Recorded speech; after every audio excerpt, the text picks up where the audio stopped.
NBA playoffs sent two teams packing last night. But let's start with the Boston Celtics and how they made a ham sandwich out of the Miami Heat in South Beach on the back of Derek White's 38 Derek. points in 40 minutes straight balling.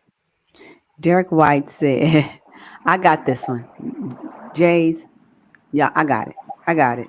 And he had it. I just, that's what's so amazing about the Boston Celtics is that, any one of the three can go off.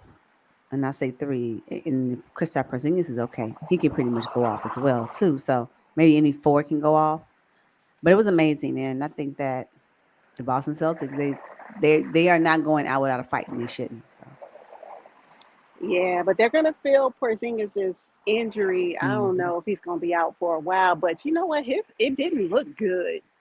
It looked a little bit more severe than what the commentators were talking about. So we'll Mhm. find out. But I'll tell you one thing: when the Miami Heat have their backs against the wall, that's when we're really gonna see Heat culture come out. And now, I mean, being down in this series 3 games to 1, we're gonna see it in the next game, and it'll be in Boston. So I'm looking for a fight, a straight scrap. Yeah, but I don't know if it will be enough because with that grit and grind that the Heat has, Jimmy Butler plays a pivotal role in that, and he will not be suiting up for the next game. So we'll see how far they go. I don't know, but I don't have a definitive yes one way or the other. Will the Heat go home? Will they win the next game? Will the Celtics close it out?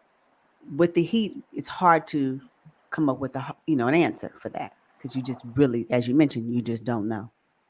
Right. Well, I'll tell you one thing: Bam Adebayo, Tyler, and Caleb Martin were the only players to score over 10 points. Mhm. Everybody else was sub 10.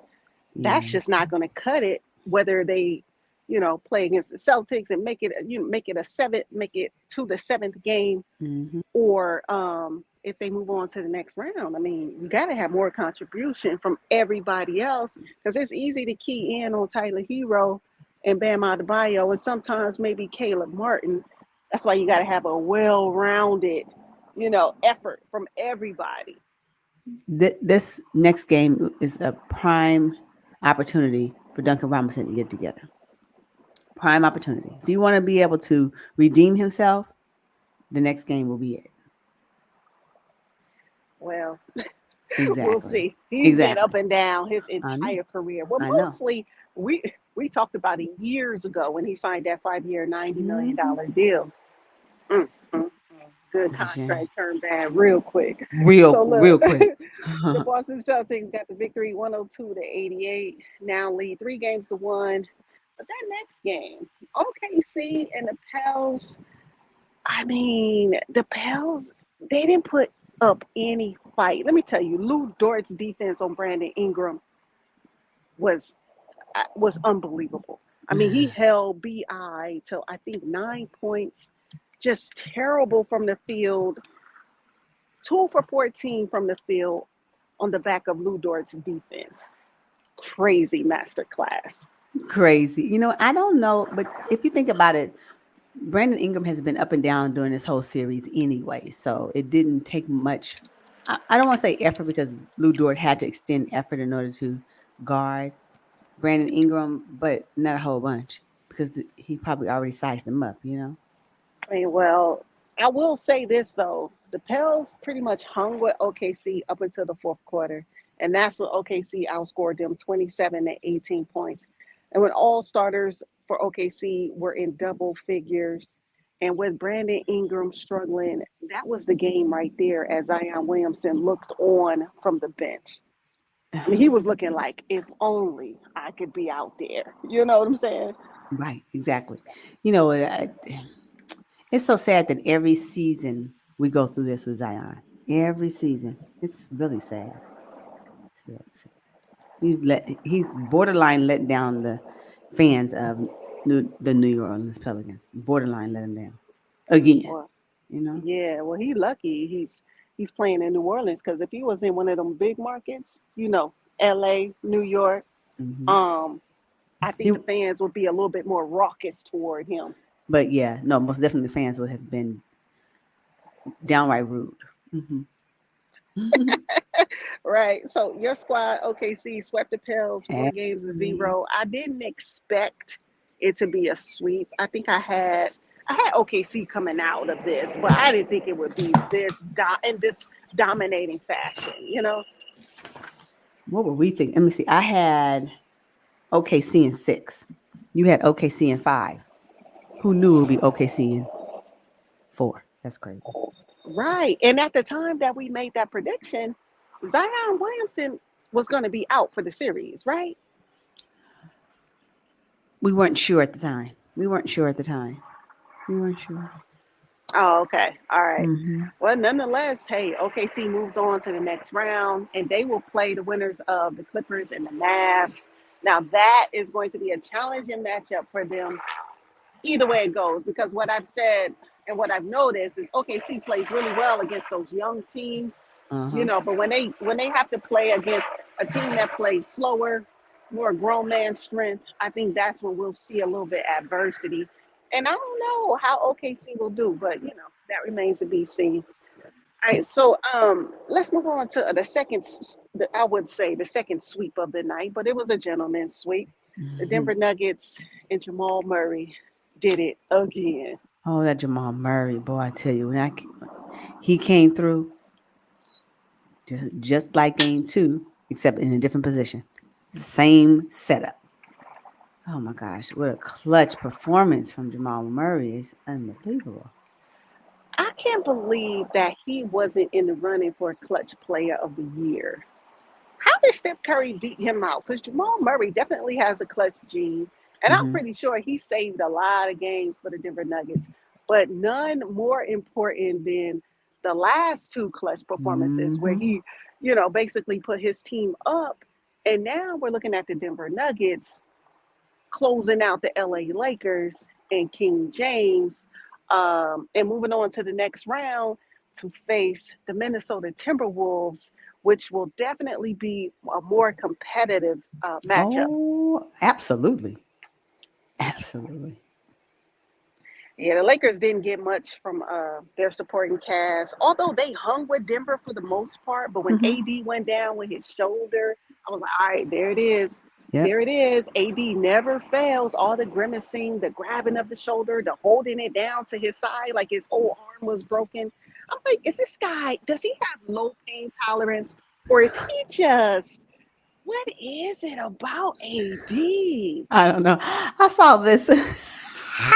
I saw this. I don't know, maybe in TikTok, YouTube short or whatever. But I saw this mini video of the actual play when AD grabbed his shoulder, and then the person wrote, "AD went down like he was sniped." Oh, he really did. It was so weird. He's so fragile. He's so fragile. Paper mache almost. For real. But you know what was really shocking to me? The Denver Nuggets, I think they haven't played their best ball yet. And especially in game 5 when they had 13 turnovers, I was like, are they taking this game serious? Jokic had like 5 or 6 turnovers in the first quarter. They were Hmm. very sloppy with the ball, Hmm. uncharacteristic for the Denver Nuggets, a championship team. But Hmm. one thing that was just crazy and stood out to me was the foul call discrepancy. Denver only had 9 free throw attempts, and the Lakers had 27. You Hmm. mean to tell me, come on now, that is so lopsided. Why does that always happen? I don't know, but unfortunately, it still wasn't enough. No. When you were up against a team that knows how to close out games, i.e., the Denver Nuggets, So look, D'Angelo Russell went 2 for 10 from three, which was a shocker. I really thought he was going to come through and save it because, no, post game, he had talked about having leverage now, meaning no. I'm. I showed that I'm capable, so I'm looking to get paid this offseason. I said, I don't know. This last game, everybody had recency bias. Not only that, his profile of a player indicated, based off of his most recent history, that he would not be going off in this game anyway, because he went off in the last game, and he didn't go off in Ah, the game before that, and then he went off the game after that. Yeah, it's almost like up and down, very inconsistent. Some of the same comments and that we heard when they were talking about Anthony Davis. It's the same thing. Very inconsistent, on off nights. So Denver Nuggets move on 4 games to 1. Can't wait to see them in the next round. And tonight looks like the Philadelphia 76ers and the New York Knicks will battle. Now this is going to be, who you got coming out of this matchup tonight? The Knicks. I still have Okay. the Knicks. Yeah, I still have the Knicks. I think the Knicks are going to bring it on home. Because I'm enjoying this series so much, I actually want Philly to win just to extend it a little bit for Okay. selfish reasons alone. Uh-huh. Yeah. So the Cavs and the Magic will play tonight. That series is tied 2-2. I'm Hmm. wondering how Donovan Mitchell and the guys will respond to being beat down 2 times in a row in dominating fashion. I wonder what will they do different? Will the coach switch up the starting lineup just a tad bit, or will he? There has to be some different type of game plan to throw off the Orlando Magic, considering that the Cavs will be at home. They have to they have to win this game. Really, Cavs should really be up three already. But unfortunately, the Magic said, not on us, not on our watch. Mm-mm, I just not on think us. the Cavs need a little bit more presence from Evan Mobley and Jared Allen. I think they'll be okay if they do that. Though I am pushing for the Orlando Magic to come out of this series. Yeah, I do want this again. I want this series to be extended, seeming as though we don't have many games on the West in the Western Conference because people getting right, swept and kicked right. out and all that. So yeah, no, I want this series to go a little further. Yeah, no, I agree. I just think that I do agree with you that Mobley and Jared Allen just need a little bit more grit, a little bit more grit, a little bit more. They are a little Mhm. too passive for me. And if they did that, I think it'd kind of elevate their game a bit. Mm. Yep. And then finally, Indiana Pacers and the Milwaukee Bucks. I think the Bucks going home tonight. Girl, Yes. what is going on? Didn't see it. Now, I wasn't a fan of the Milwaukee Bucks this season at all, but I did not see them get swept in round one. No, no, sir, no, ma'am. Mm-mm, Hey, mm-mm. Doc, you right on schedule, right? Ain't that what you Right, always say? Doc right on Rivers is schedule. right on Right schedule. on, right on schedule. Isn't that crazy? They brought him over here to do what with exactly? I know. You mean tell me Adrian Griffin couldn't do this? Shoot, Right. I could have coached the Milwaukee Bucks to get kicked out of the first round if that's all they wanted. You know? Anybody can do it. Hmm. Yeah, but Yes. it's just, I think this is going to end up being a coach's match, really.